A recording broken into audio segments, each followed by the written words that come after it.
中加宽屏三观农相主车推广地方创新甲着智慧的责任。去年除了得到经发局专案办公室的肯定，今年更加申请智慧电力管理的服务专案。只要透过机上 RIAPP， 就用在电视上看到厝内用电量。非常感谢我们台南市政府经发局，那还有 SBIR 专案办公室的这个肯定哦。那我们三广有线电视在去年申请到 AI 节能管家智慧电力管理服务的专案执行。那从去年度开始呢，我们自己在研发，那如何在机上盒上面呢有一个 App， 那可以让我们的民众透过 App 就可以在电视上面呢，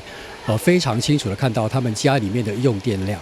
那为了配合这样子的专案呢，我们也办理了2场的活动。那我们在社区里面宣导，那希望我们的民众在日常的生活当中呢，就可以随手来做这个环保，或者是随手来节能减碳。那我们聘请到的2位都是非常专业的教授，那希望可以提供给民众非常实用的知识。那大家一起为我们台南市的环境来做努力。另外，为扩大节能的理念甲效益，中加宽屏三观农小主车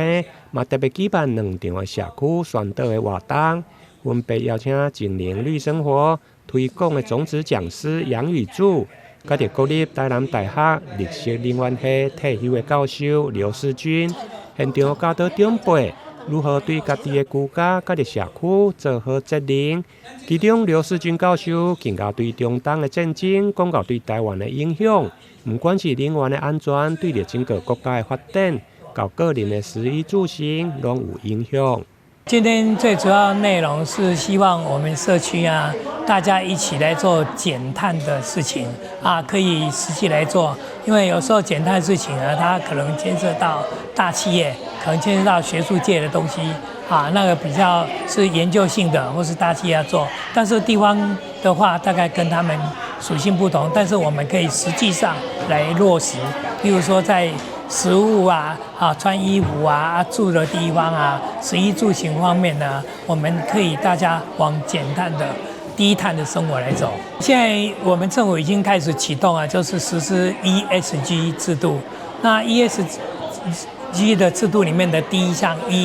其中最重要就是降低二氧化碳的碳排放，所以每一家公司都要定计划，然后要去实施。实施完以后呢，它的成果要报道主管单位去，那每年都要逐渐降低，所以我们需要更多的人呢来帮忙企业，他来做整个工厂里面的低碳管理